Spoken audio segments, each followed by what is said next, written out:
Hey, on today's Travel Wins podcast, I'm lucky to have Gary Collins. How are you today, Gary? Great. Thanks for having me on, Peter. I appreciate it. Gary is an author, entrepreneur. What else? How else would you describe yourself, Gary? Well, the easiest way is I'm a small town guy who became a military intelligence federal agent for half my life, and then went back into the simple living, and now live on 40 acres in the mountains off the grid, and run my business and live in my RV part of the year and write books about what I do and how you can do it too. I mean, that's pretty awesome because a lot of the people I talk to are people that travel. I mean, I was just talking to a musician. He's on the road 275 days a year. So I feel like people that travel that much, and I'm like 120 to 130 days a year, you have to learn how to kind of live simple, and pare down and bring the essentials versus extra stuff. Well, especially now, I traveled a lot in the government and overseas, especially in the U.S. State Department. And after 9/11, everything changed, right? I used to haul around all kinds of gear and crap and everything. And once I became a private citizen again, I didn't go through my own security. had to get in the horse lines with everyone else. Yeah. I soon realized that I could not have that same system. But the good thing I learned, though, by working with government was I had a system. I had to get my gear. I had to bring essential items. I knew what I had to bring and pack. So I always had a system. And what I had to do was learn how to pare it down. So now I travel with a backpack and a small carry-on, and that's all I have. And I've learned, what items you can't bring, what items you can, and you just make it a simple life. And then also now traveling, I just get stuff done while I'm traveling, so I don't have this huge burden when I get back. I try and catch up and get everything set while I travel, so when I'm in the place I need to be, I can focus on my speaking event. I can focus on book signings or whatever I'm doing, and I don't have all that other stuff floating around kind of thing. Sure. Yeah, especially with the advent of technology. I mean, I think some people, you can use technology to benefit yourself or hinder. I mean, it can really be a useful tool, or it can be a complete distraction. It's funny you say that. I wrote a chapter in my Decluttering Your Life book, my most recent one, about technology, because I find that most people, and it's part of consumerism, right? Yeah. I always kind of laugh. I see people, or I talk to them, and they have a Kindle reader, they have a smartwatch, they have a tablet, they have a laptop, they have a desktop, and or a little video game console. I go, how much of that stuff do you really use? Do you really need? Yeah. And I go, you do realize I run an entire business remotely off an iPhone 6 and a MacBook. That's what I do everything. And I go, you own way more items than I do electronically, but yet I get way more done than you. And you have to realize not only that, but as you get stuck, as you kind of enter into this technology sphere, as I like to call it, and you get on that kind of hamster wheel, well, all of it's always being upgraded. New versions are always coming out. So every time, the more you have, the more you have to get a new one, right? Because they tell you this one's better, even though it's not. But usually it has enough changes in it, you have to relearn that gizmo again. And so you're on this perpetual spending and non-essential learning wheel that you can't get off of, and it's a huge time suck and money suck. That's exactly what it is. Yeah, and you have to realize these companies, they're not selling you a new technological device because it's better most of the time. They're selling it because they need to make more money. Yeah, well, it's all revenue. I mean, Apple even came out and got in trouble for saying that they did the software changes for like the new, iPhone 10, knowing that it would hurt the iPhone 5s and it would suck out the batteries of the iPhone 5s intentionally, so people would have to go up and upgrade and get the iPhone 10. Well, Apple's been caught more than once. Yeah, they've been putting bugs in their software upgrades to the iPhones for several years. And it was always, because I always remembered when my phone was getting older, all of a sudden the battery would start dying. Quick. And I'm all, nothing changed. All I did was do a software update. Yep. And it's happened on my iPhone 4. It's happened a couple times on my iPhone 6. And I noticed that there was a patch or something came back up and fixed it, probably because a bunch of people complained. And said, hey, what's going on? And people, why would I get rid of my iPhone 6? It works perfectly fine. It does everything I need it to do. And the fact that a phone is over $1,000 now is absolute insanity. I mean, could you imagine? I refuse to pay it. I will use this thing till it absolutely dies. And and that's what I did with my iPhone 4. I mean, literally the thing wouldn't work anymore. It was so out of date. I had to upgrade. The thing was just done. Yeah. And I remember kicking and screaming to do it. And now I've had the iPhone. I've had this thing 3+ years now, which is forever for a phone. And I have no plans of getting rid of it. It works fine. As long as my battery keeps charging, I'm good. Well, now you can replace the batteries. I'd still be on the old ones, but I remember maybe it was iPhone 3s when they said, oh no, you can't replace the batteries, or maybe that was an urban legend, because I had heard that you can't replace the batteries on the iPhones. That's why there's no port, or I'm like, oh well, that sucks. So I don't know. Maybe that was a rumor that Apple started to sell more phones. I don't know. You don't know anymore. And I used to be an Apple fan because I was never a big fan of Bill Gates and Microsoft. Yeah. But now I think Apple's kind of in that same boat. They just push items on you, and none of it's a great improvement upon the one you had last. The good thing is, like their laptops I've been using for a long time now, and I'll get easily 4 or 5 years out of them without any problems. So, but they're getting so expensive. My last one cost almost double my first car. And I was like, okay, this is getting rough. I am told the lady, I go, you don't understand. I've never spent this much money for a computer or laptop, ever. I mean, not even in the neighborhood. This is a lot more than what I've paid. And I go, but if I buy the one below this, it's not a big improvement upon my 4-year-old one.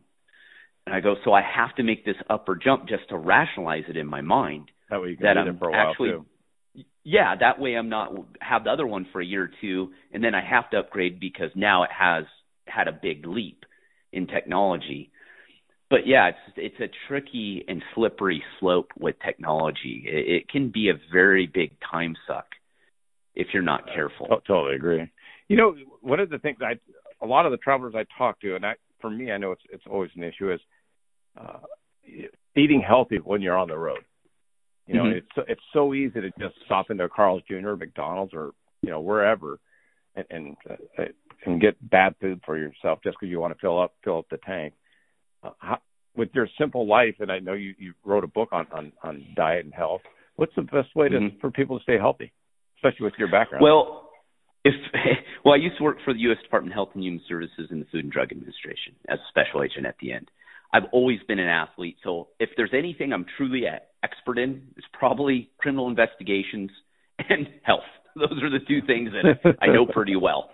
And for health, I was actually, when I left the government, my company was a health company. So I worked with athletes trying to get into major colleges, football players. And I was a strength and conditioning guy, and I worked on their diet with another guy who was a former All-Pro for the Green Bay Packers. And so that's what I did. And I worked one-on-one with clients. So that was my initial business. So in traveling and being a health guy in the government, I kind of had all this stuff kind of wired already. I'd done it so long. Sure. On the road, it's very simple, and I tell people that you just have to plan around it. So bring a sensible snack with you, if you can, or get one. It's now you have to get at the airport. Not much of a selection, right? Yeah, exactly. But usually with my carry-on bag, I can sneak a decent protein bar in there, and it'll get through. Because I don't think they care. But don't risk it. But I'll do that, and if they get it, they get it. But I'm also an intermittent faster. I'm a primal health guy. I can easily go 12 hours without eating. I'm totally fine. We call it sugar burners. Americans are sugar burners. We live purely off sugar. I don't. My body functions and knows how to use stored fat for energy. And what happens if you're a sugar burner, basically you inhibit your body's ability to burn fat by a high processed carbohydrate ingestion. The more sugar and refined carbohydrates you eat, the less your body has the ability to use fat as energy. Even though you hyperstore fat, you can't use it. Your body keeps going, I need more sugar. You keep feeding it back in, so you get in this vicious loop. So I'm able to get away longer just drinking water, basically on a cross-country trip, and I'm totally fine. But as soon as I get into the city where I'm going, I instantly go to a healthy grocery store. I've already researched it, either a Whole Foods, if there's a Trader Joe's, or just a local little health shop. Yeah. Something. And I just find it on the map. I either, walk, or if it's too far, I'll take a taxi or whatever. I go there. That's the first thing I do. I get my food for the couple days I'm there. And also what I do is after I grab my food, I go straight to the gym. Or if I have enough time, I go to the gym first, then I go get my food. And that kind of gets me back into rhythm too. So I'm just not laying around. You're tired from traveling. Your sleep schedule's thrown off.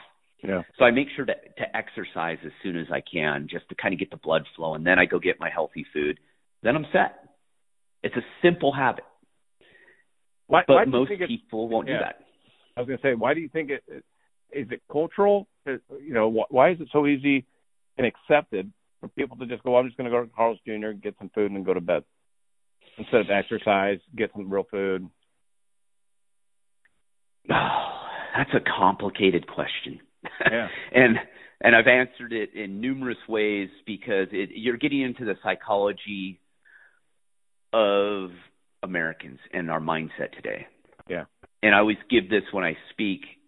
I always talk about where we're at in health and kind of the people have such a lack of understanding basic health today that either they're doing it on purpose or they just have no clue. And I go, it's probably both or somewhere in between.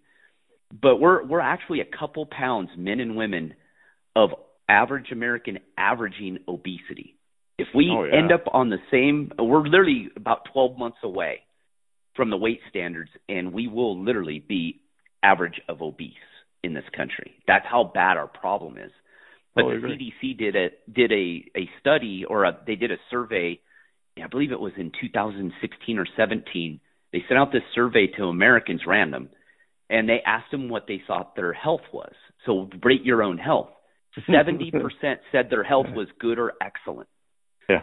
Not only do we not have a basic understanding of health, we are absolutely in la la land.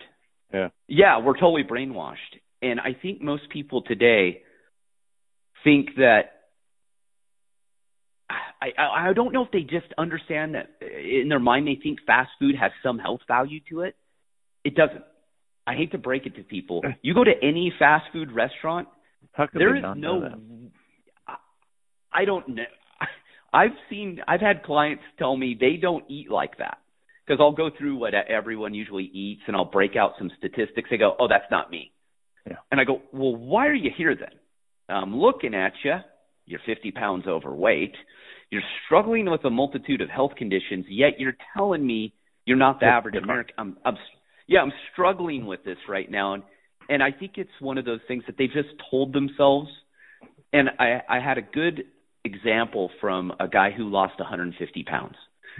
And he worked really hard. He goes, Gary, you don't understand. All the people around me, we were all the same size. Yeah. I didn't realize I was heavy and overweight because everyone around me was heavy and overweight. So I didn't know. And I went, I never thought of it that way.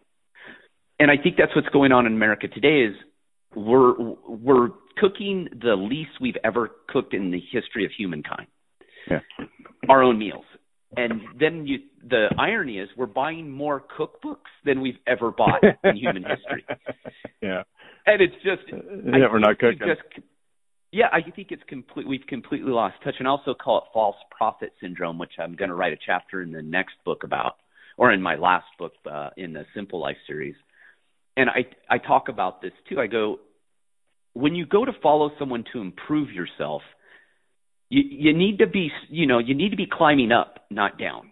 I go, I'll use a perfect example. I go, Oprah. I go, this is nothing against Oprah. I've met her. She's a nice lady, as far as I can tell. I didn't have a long conversation with her. It was on a protection detail. But I went, why would you get your health advice from Oprah Winfrey? Yeah. And I go, you do realize millions and millions of Americans get their health advice from Oprah. She's one of the last people you should be getting your health advice from. And people kind of look at me and they go, huh. I go, you need to go to someone who is practicing what they preach. And if you're in the health industry, I don't know, I'm just going to say maybe you should look healthy. Just throw that one out there at you. I go, why would you get health advice from a overweight person? They're either not practicing what they're preaching, or have no idea what they're talking about. Yeah, or they're just wrong. Or, well, most of the times, I deal with these. I won't even get into it. And I go, you need to find someone who will motivate you and is ahead of you. What you're doing is you're finding someone who will not motivate you for the most part. They'll motivate you to spend money, but not actually change your bad habits. And then you're basically striking down, because now I give the example of when you go to hire a personal trainer, or I'll use that one, but I'll also use a financial planner. They did studies that have shown the average financial planner is broke, largely in debt, and lives in an apartment for the most part. That's your average financial planner. So why do you listen to them? Yeah, and I go, why do you go to that person for advice? It's like going to someone who's been filed bankruptcy 3 times, and you're going, oh, can I get some financial advice from you? If you knew that, would you do that? And they go, well, of course not. And then I go, why are you going to get your health advice from someone who doesn't have a background in health or is overweight or a celebrity? I have a rule. If you ever want to change something in your life for the positive, do not get advice from a celebrity. It is a simple rule to live by. You got to be careful with that, Gary, because you become a little more famous and popular, you're going to be that celebrity. I know. I always say that. I go, except for me. No, but I'm talking like an A-lister celebrity. You know what I mean? And I agree. Obviously you can be a celebrity trainer who really knows your stuff.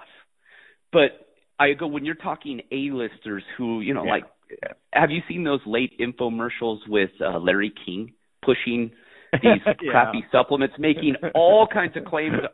I know. I worked I investigated. I'm in the supplement industry. Trust me, those are garbage. You're wasting your money. He is actually making stuff up. And Larry King's out there. The guy's made how many millions of dollars? The guy's pushed. Yeah, you probably should stay away from that. Yeah. That's what I mean by that. Those are the people you kind of go, I probably shouldn't be buying that product. Well, and I feel the same way, where I sit there and go, I travel quite a bit, and everybody I've talked to travels quite a bit, but you got to take your advice. Why would I listen to somebody that sits in a cubicle about the way to travel? Exactly. That's the same. That's what I tell people. It's like the health part. It's so cultural, like you were saying. I saw a show where a guy was, morbidly obese. He was, 600 pounds. And they asked him, they said, what do you think your caloric intake is per day? And he goes, to be honest with you, I'm doing so much. He goes, I know I was bad before, but I'm probably around 2,500, 3,000 calories a day. And they did his dinner, and his dinner was 26,000 calories. Oh, it's disillusionment. It's, that you're your own worst enemy, and you're making your own false claims. And I've gotten that from everyone. Everyone comes to you with a problem, and then they claim that they don't have that problem. And I go, well, why are you here? Why would I help you if you don't have this problem? If you're good, you're good. Well, and I think it's part of our society today is it's not my fault. It's someone else's fault. And you displace the blame on someone else. And I always say to people who are overweight who start giving me that excuse, because the first thing you hear is, I have a thyroid problem, which is very, very rare. It's becoming more common. But how is it every person I meet who's overweight has a thyroid problem? They all have the exact same conditions, and I call it's the BS condition. That's the condition you have. It's you are unwilling to put in the work. And I go, we all today have health problems of some sort. It's working within your limitations and being as healthy as you can be within those limitations. And people instead it's easier to make an excuse than actually take responsibility and change yourself. And that's what I see a lot of. And, I see that too. Once they tell me what they really eat, I go, I think we got your problem pegged. Yeah. But you lied to me for the first 2 hours, but you're lying to yourself. Why would you do that? How can you change if you're lying to yourself? You need to say, okay, here's my problem. Here's what I think it is. How about you tell me? You're the expert. And you tell me. Yeah, and here's a simple theory I give to people who are overweight who say they eat healthy, and they do not like this one. I go, so what you're telling me is you have somehow circumvented the theory of basically the first theory of thermodynamics, which is energy is never created or destroyed. It just changes form. So what you're telling me is you're taking in less, but somehow you're making more out of something that doesn't exist. Right. And they go, what do you mean? I go, if you're taking in less calories than you are burning, you will lose weight. It's a little more technical than that. Yeah. I go, it's impossible for it to work the other way around to where you take in less calories than you burn, and yet you gain massive amounts of weight. You do understand. This is impossible in science. You have given me something that is magic. It does not exist. Magic. And and they kind of look at you like, gosh, you're being kind of a jerk. And I go, well, you're lying to me. Of course I'm going to start being a jerk. Stop lying. Tell me the truth. What are you eating? What are you doing? And once we get past that, then we can work past that. But I tell people it's just you need to learn basic health. It's your responsibility. Do some of your books go into that? I mean, I know it's probably the diet one probably does. My old books are sold used. Avoid those. They're old. The guide to I tried to get rid of them. Every author, our first books, you cringe. You go, oh my God, those are terrible. I do that on my podcast. We all do it. It's learning something new, right? But the Simple Life Guide to Optimal Health is an all-encompassing health book of diet, exercise. I even have 50 recipes in it. I've tried to make and it's only 260-something pages, but it has everything I could get in it through all of my experiences in life and working with people and training people. I tell people, if you only read one health book, that should cover it. I mean, you don't need any more than that. That should cover all the bases. And if you follow even half of it, you'll do much better. And people instantly think of a health book as diets, right? They think, well, I'm going to have to. No. I don't teach diets. I teach a lifestyle that the human body was naturally designed to do. Everything I tell you is what we're built to digest, what we're built to eat, how we're built to process it. Today, we are eating foods that are completely foreign to the human body. Yeah. And not only that, I always hear, well, my body will adapt. I go, it takes hundreds of thousands of years for your body to adapt. I go, it doesn't happen overnight, and it's not going to happen. The only way your body, the only way it can change quickly is in the negative. I go, for your body to progress negatively and you to kick it on to your next generation, I go, that will happen very, very quickly. But far as you evolving to that diet to sustain yourself and to be healthy, that would take at least tens of thousands of years. Only negative can happen out of it. And I always say, because you'll get the excuse too as well, I'm busy, I travel a lot, and I can't afford to be healthy. Those are the first two excuses I always get. And I go, that is BS. I go, it is far more expensive to be unhealthy than to be healthy. And I actually outline it in the Financial Freedom book. One of the first chapters is how much money we spend actually destroying our health. It's $500,000 over your lifetime. I know we're not going to go into detail because neither of us like talking about politics, but I do think it's interesting, speaking of health, that that's the one thing that politicians never talk about is they want to fix your health care, your insurance, your this and that. They never talk about being healthy.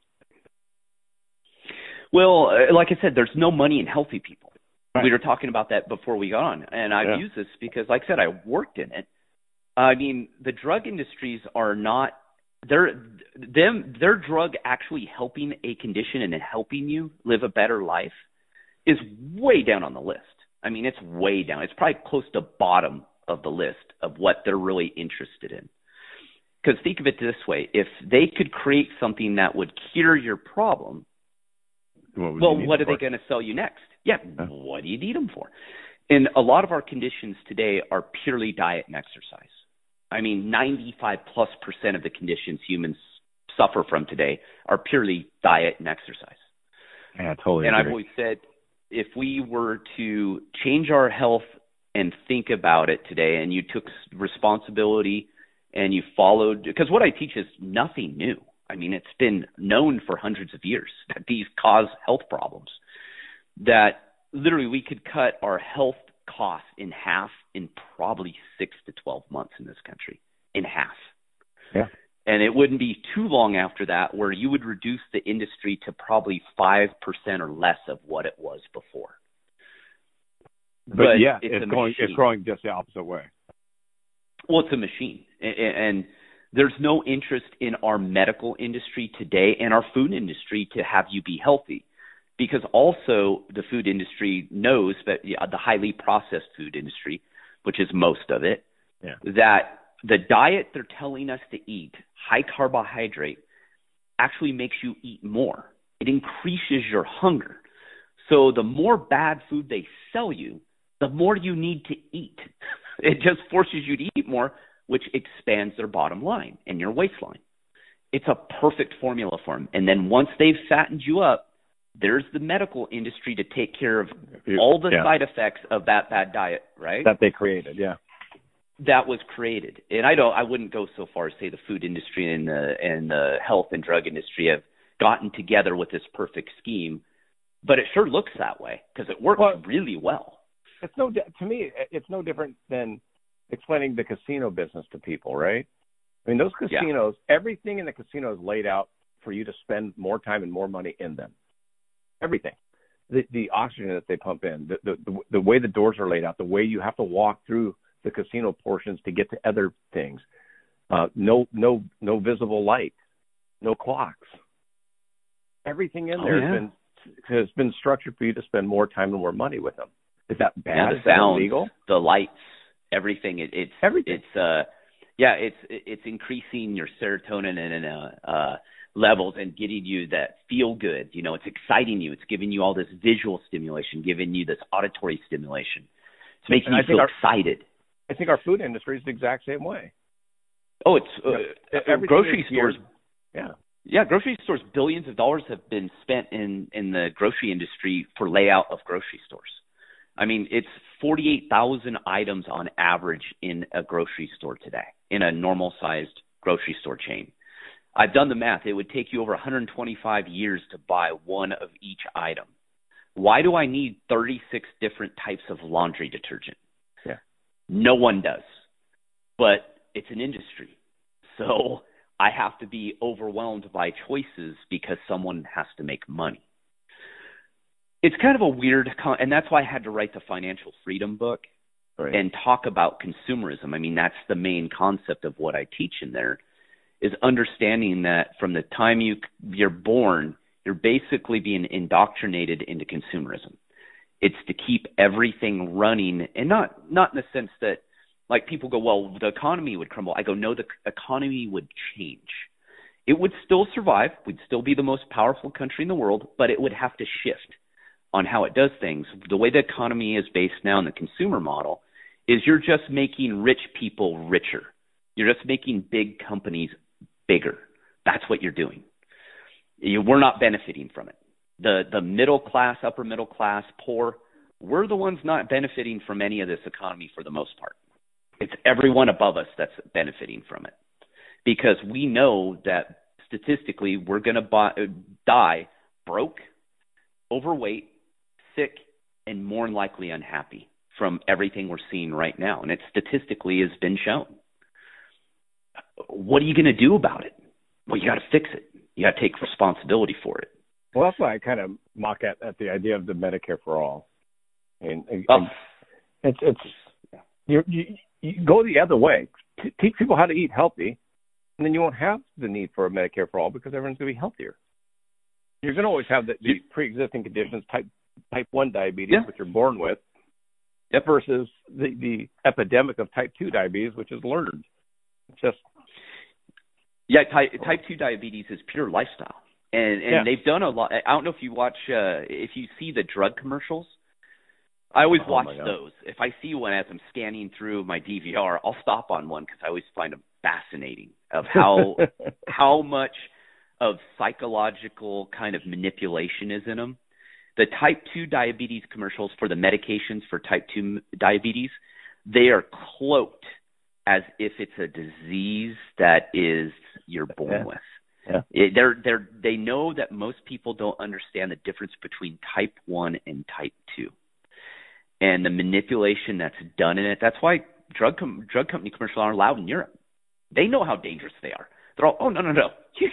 We're not going to allow you to put commercials in between, football games. And no, because what did they say? I saw one that made me almost fall out of my chair. It's a new one. If you have a curve in your penis, this could be a condition, and you need to get it looked at. And they called it, you may have broke your penis, basically, during sex, and if it's curved. And I remember thinking, what the? And what they've done is now every guy's going to see a curve in his penis, right? It was brilliant marketing because every guy's going to go, oh, my God, I have a curve in my penis. Oh, no, I'm going to die. I better get this fixed. I mean, that's how it created the problem. Yeah. They've created a problem that 100% doesn't exist for 99.9% of the general population. Yeah. And when you see that, and that's what they're doing, they're manipulating us. And what's the first thing someone does? They call their doctor and goes, I saw this commercial. I have this condition. Can I get the prescription? Joe, no problem. I'll call it into Walgreens right now. Doctors make money off prescriptions too. Well, and they get to bill you for a patient visit off the phone call. It's perfect. Yeah. Well, and the funniest one I ever saw, Gary, was a large restaurant chain was going to make a donation to the Juvenile Diabetes Association for every soda that was sold. Yeah. Well, it's funny to us, but most people never see the irony in it. It's like, they're just like, oh my God, that's a good cause. Oh yeah, really good. That's a really good idea. Pepsi. And you just go buy a Pepsi. So how about just not drink the Pepsi, and you won't have to worry about the diabetes as much. Well, and people look at that as, and especially when you're traveling, right? They're thinking that, you're turning me into a food monk to where I can't even enjoy my travel. It's all no. You just need to make smart decisions, and I don't eat perfectly all the time either. Right. But I do eat very well most of the time. My bad meal is probably better than most healthy meals that most Americans consider healthy. And it's because we've gone so far skewed to unhealthy is what it is. It's not that I eat that well when I eat unhealthy. It's just that we've gone so far that people think fast food is something they can eat every single day and it's not going to have any negative consequences. Of course it is. It's fast food. There is very little nutritional value in fast food. I mean, I stay in a town where I grew up in my RV, and you can go by the Taco Bell in this small town, and there's a line through the drive-thru most of the day. Yep. I'm pretty sure Taco Bell, there's not much in there that's going to help you out. It's just, I always tell people, like, my territory is California and Hawaii, basically, but a lot of my stores are in towns that are very small agricultural towns. And when I stay in them, there's literally, I mean, I've looked, it's almost all fast food in some of the towns I go to. And so you're sitting there going, okay, I'm going to go to Denny's then or something like that, because then at least I can get something that has greens in it, Well, and that's the thing. It's amazing. Every restaurant has items on the menu that you can eat healthy. You may have to, a la carte it, but you can pick and choose. And you don't need to buy, the 26,000 calorie meal that, you force yourself to finish because you don't want to leave any behind too, because the portions are huge now on top of it, that you just pick, go, okay, I'll have a steak with some, steamed broccoli. That's perfectly fine on the road. Is it perfect because is that steak from a confined animal feeding operation that may have been injected with a bunch of antibiotics and hormones? Possibly. So, but you can never be perfect. And if you stress out about being perfect, that causes a whole nother set of issues. I've seen people do it. They travel and they're miserable because they're so afraid to eat anything. And, they only sit in their room the whole time and eat their almonds and that's it. And I go, you can't do that either. There's got to be a little balance. You want to go out with your coworkers, just order something healthy. That's all. Well, I do that all the time because we go to a Major League Baseball game every year for one of our sales meetings. And it's hot dogs, sausage. it's literally a lot of crap food, nachos. But every once in a while isn't going to kill you. I always tell people, I go, better is better. So if I eat, if I was eating, because I kind of got on a health kick about 1.5 years, 2 years ago, mainly because of my dad and my dad's bad choices. But I started doing my research and kind of figuring out what's going on. And you look at it and you go, so if I was eating 27 meals a week, if I eat 5 bad meals a week instead of 27, better's better. It's a big difference. Yeah. Oh, yeah. So, that's the difference between being overweight and being within a healthy weight range. That's what that is. Well, obese. Actually, if you ate 27 bad meals, you're going to be obese. I mean, you're not going to escape that. It's a fact. And for me, I've been in health forever. I did it wrong, trust me, for decades. As an athlete, I was told the food pyramid, high carb, drink Gatorade, all that stuff's crap. Drink water. That's how our bodies are intended to drink water. That's what we like. Not sugary, considered electrolyte replace. First of all, you can't replace it that fast. You will not be able to process any of those micronutrients in that, supposed micronutrients. All you're going to process is the sugar. That's about it. And most athletes, if you've trained correctly, you do not need that sugar. You don't. You can get through a game without it. But water. But water for sure. But I've gone on 6-hour bike rides on my road bike. All I bring is water with me. And I tell people I don't bonk. I don't get home and pass out. I'm a little hungry, but I eat. I might eat a little larger meal because I've burned a lot of calories. But I don't pack 15 Cliff Bars, 8 bananas, a bagel. I mean, I've seen people pack more food than I eat in a day to go for an 1.5-hour little bike ride. Yeah. And they're all, I got a carb load. I go, are you competing? Are you Michael Phelps? I don't think you're Michael Phelps. Last time I checked. And what happens too is people think they take on an athletic event and they go, oh, I'm gonna train and eat like Michael Phelps. I go, you'll eat like Michael Phelps, but you're not gonna train like him. I went, that I can guarantee. No one does that because that's a true type A high level world class, yeah. World class. That's I used to train with MMA fighters that would come in. I did Brazilian Jiu-Jitsu for a lot of years. And it's the same way. I mean, those guys are trained 3 times a day. Yeah. So I always have this talk with people that I work with. I meet driving around, flying around there. Because I've tried to cut down a lot of my meats as much as I can to try and do more vegetables and fruits. Mm-hmm. I'll still eat meat, but I don't make it. I won't get a steak. Maybe it's a side piece or whatever. Anyways. People go, you're missing out on your protein.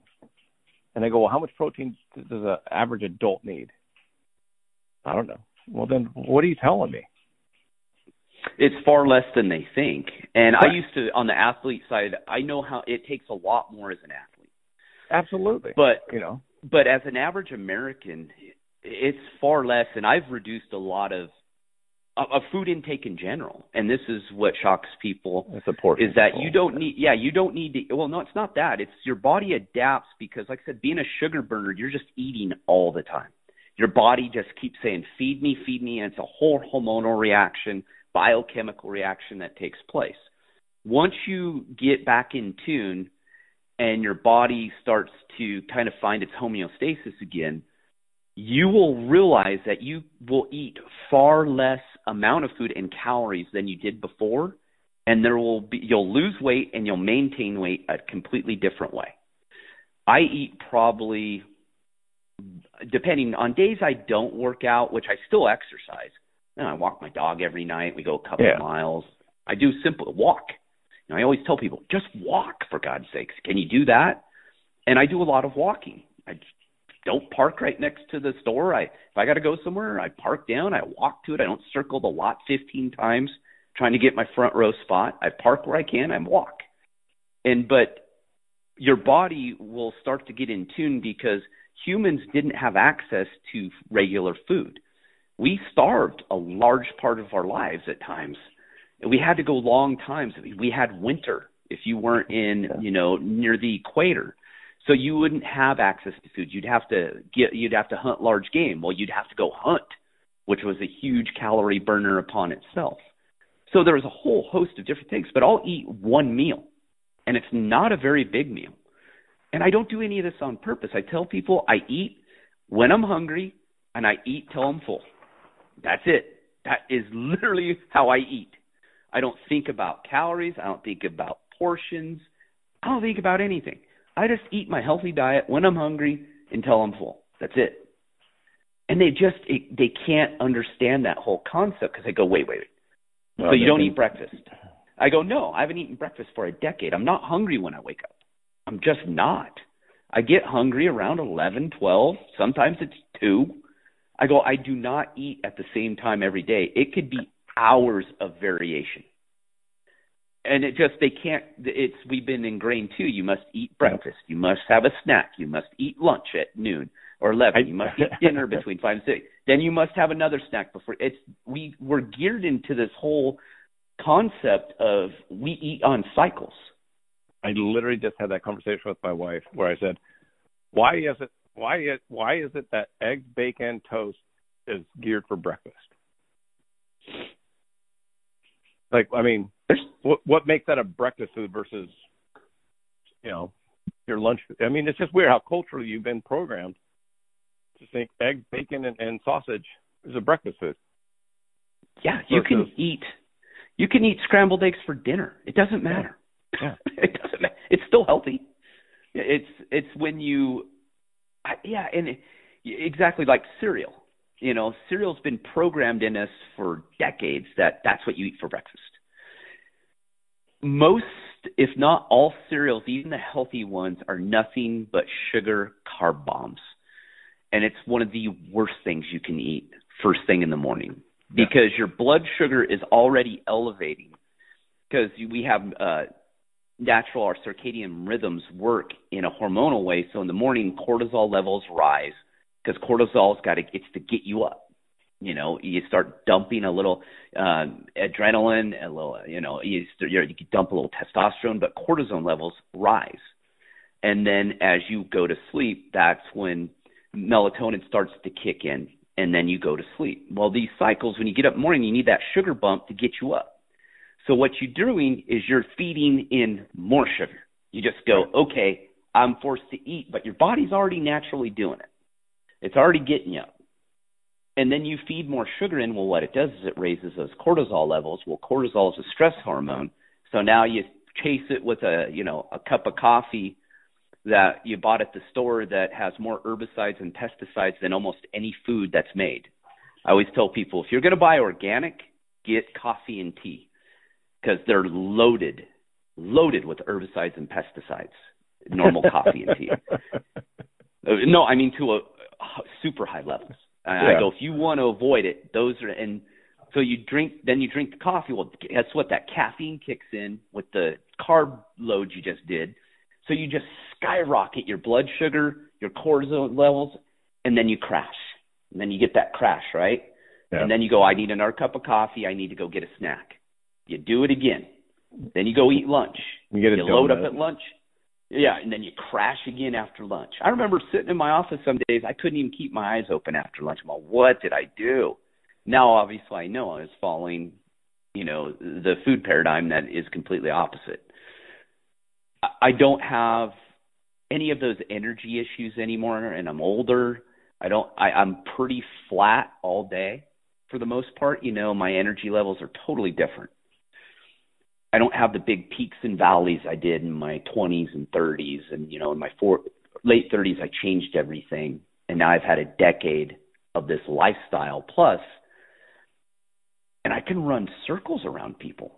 Because they always ask me, they go, how do you get so much done? I go, first of all, I have systems in place. Everything is about efficiency. And I go, not in a dry, kind of sterile way. I go, it's just I have very few distractions that normal people have. I live in the mountains for 7 months out of the year. It's quiet. I don't drive fighting traffic. I don't have people, coming up to me asking me questions all day. I ignore emails. I do them first thing in the morning, then I ignore them till later in the afternoon. Right. I don't text. I'm not on social media. I work for 4 or 5 hours, and I'm done. I'm literally done. I've done as much as I can probably do for the day, and then I move on to something else. This will be the most productive year I've ever had in my life. And it's all because I just kept working on my health. I kept working on my systems. I eliminated distractions. I'm debt-free, have been debt-free for several years. I own my house outright. I own my RV. I own land. I own everything outright. I don't have any financial stress. I can live on far less than the average American. I go, that's how I get stuff done. Yeah. And they kind of think about it. They go, I never thought of it. I go, you eliminate all that noise and things drastically change, and for the better. And that's why I teach what I teach. But still, the traveling side is an added component, right? So if you're living an average American lifestyle and then you throw in a lot of travel, that's kind of the perfect storm. Because I have a lot of friends that travel a lot and have pretty unhealthy lifestyles. The travel makes it that much worse because they take those habits and enhance them on the road, right? Yeah. They just take it into another gear. They eat out every single meal. They go to places they shouldn't be, and then they pound 15 beers the first night there. Yeah. And it's kind of this whole, and I'm saying don't have fun on the road, but realize that if you continue to do that also, and you're living, even if you live healthy at home and you travel a week out of the month and that week you're just off the rails, it's not going to do you much good. It has to be a lifestyle. You have to take that lifestyle on the road with you. That's the catch, the key. It is. Because when I'm at home, I have my dishes, I have my refrigerator, I can go to the grocery store. When I go to a hotel, some of the hotels I stay at don't even have refrigerators, so it's literally, I just buy a bottle of water and maybe some nuts or something just to keep me at bay. But I agree with you too about the intermittent fasting. I think we eat way too much just in general. Well, that intermittent fasting, it's got a label. I just call it living. Yeah. I call this lifestyle living. I teach a primal lifestyle, but it's basically going back to, if you have a lot of questions and you seem confused, just simply put yourself in a area or where you live out in nature. What would you have access to? You'd have to be near a water source. Humans have always been near a water source because you can't live more than 3 days without water. That's a crucial one. But food, what would be around you? What would you eat? What would you have access to? How much of it would you have access to? And people, I go, when you break it down to those fundamentals, you'll start to look at how you eat very, very differently. Because if you didn't go hunt it or gather it, you were going to starve to death. Right. And if you hunted and gathered it and hoarded it and ate it all the time, you'd be a chunky little treat for a predator because you'd be really slow and lethargic, and you'd be kicked out of your tribe. You'd be ostracized. You couldn't live that kind of lifestyle because your tribe would be like, what do you do besides sit here and eat all of our food? Yeah, why Exactly. Yeah, it's time for you to go. You need to get out of here. And hoarding was something unknown at the time because you couldn't hoard items. You couldn't hoard food. Yeah. It'd go bad on you. And we did learn things like fermentation, salt packing, and dehydrating. We learned basic things, but it would still go bad. And the more you hung that out, again, that big, tasty predator, you would look big and tasty to a predator. I mean, you go out in nature, these things called bears, mountain lions, people always see them on TV and they go, "Oh, I'll just curl up in a ball." I go, "You try that." No, you're done. You see, or I had someone go, "Oh, I'll just run as fast." I go, "You are not going to outrun a bear." And I guarantee you'll get 3 steps before that mountain lion is on your back. Yeah. And if they want you dead, you're dead. You have absolutely no chance of survival.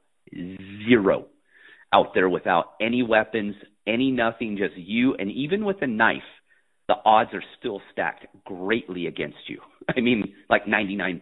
If they want to kill you, they're going to kill you and eat you.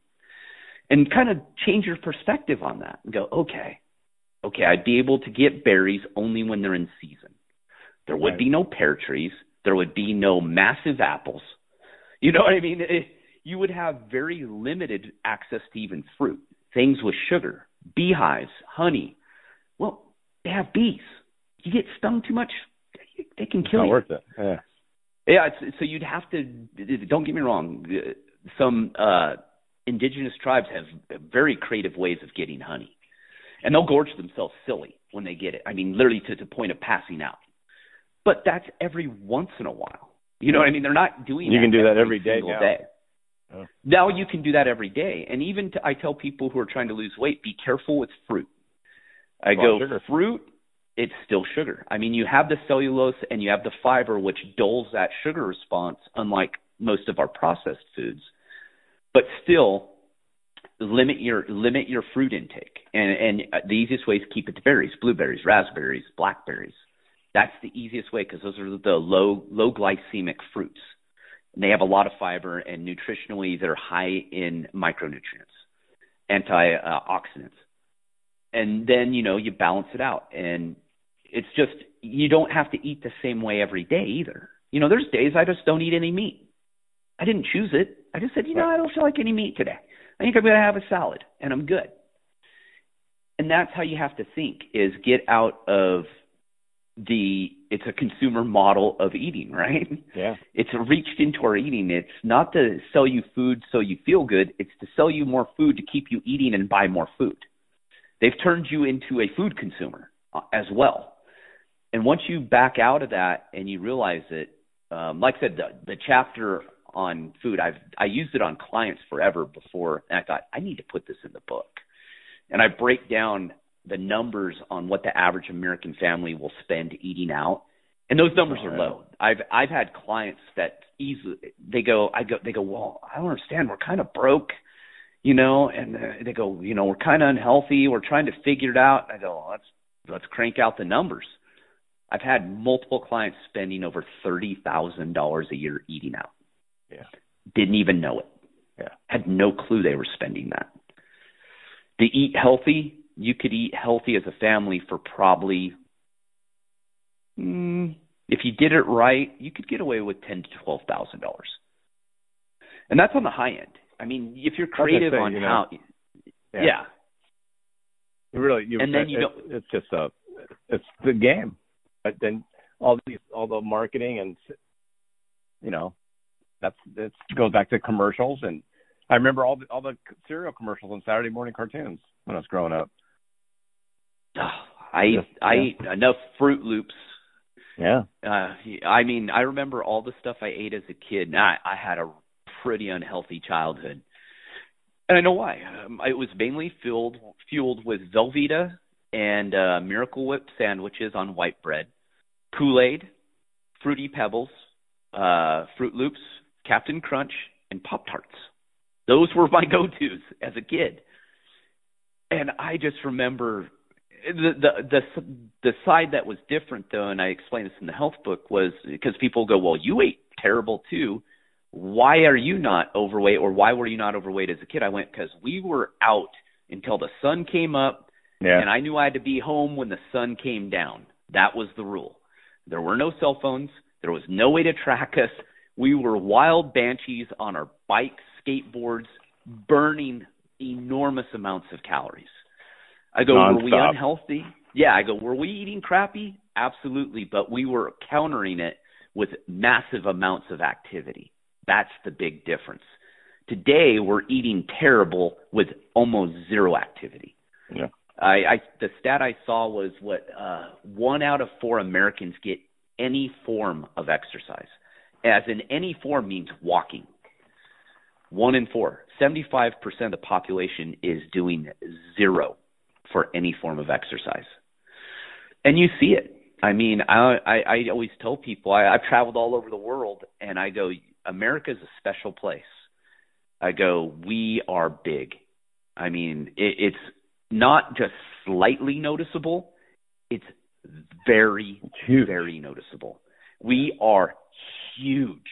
We are beyond big. And people go, God, that's kind of mean. I go, no. I go, you don't understand. I look at people. The average woman today is 5'4", 171 pounds. Ooh. The average man is 5'9", 198. I am not a big guy. I am a shorter guy. Women outweigh me by 25 pounds and are shorter than me. Yeah. Whoa. 198, 5'9" male was an offensive lineman in high school on our football team, varsity. Isn't that crazy?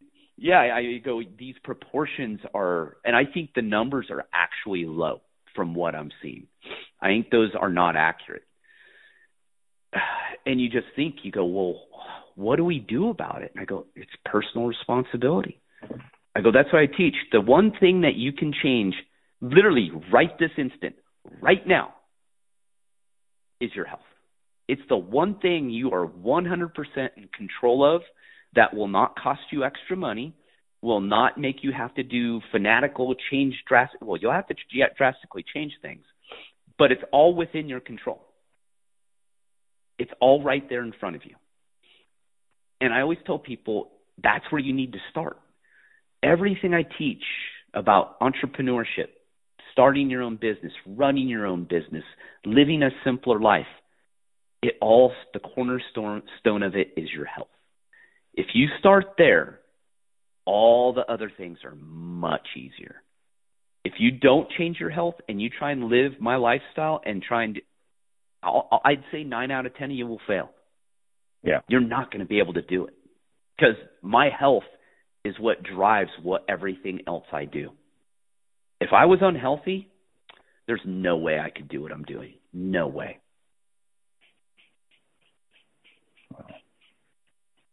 Now That's that we've crazy, depressed everyone, Peter. Yeah, exactly. Well, I feel like I'm eating up a lot of your time. What's the best way for people to reach out to you, read your books, or get in touch with you? All my books are sold worldwide. They're on Amazon, iBooks, everywhere. My website, they're sold on there as well, print and digital. It's The Simple Life Now, NOW.com. Don't go to The Simple Life. I think you'll end up at Nicole Richie and Paris Hilton or something. I didn't realize that once I did. I went, oh, wait. So it's TheSimpleLifeNow.com. I write interesting posts. Everything's in there, a bunch of free information. Sign up for my newsletter. I do not do social media, so that's where you get all the updates, all my speaking events, new books, discounts, all that good stuff. Perfect. And I'm sorry, I went on a couple rants, but I'm pretty passionate about this stuff, especially that stuff. That's what I want my listeners to get, is people that are passionate and know what they're talking about. That's key. So well, I try. I always say I'm no life clairvoyant. I just pass along the things that I know. And I've done, most importantly. I never talk about things I've never done myself or helped other people do. That's why we're talking. So I truly appreciate the time, bud. And honestly, hopefully we'll stay in touch. I'll have to pick up some of your books and go on Amazon and get them. It sounds like it's going to be a good read. I appreciate it. Yeah, anytime. Just let me know. You got it. Thanks again for your time, Gary. Thanks, Peter. All right, buddy. Bye-bye.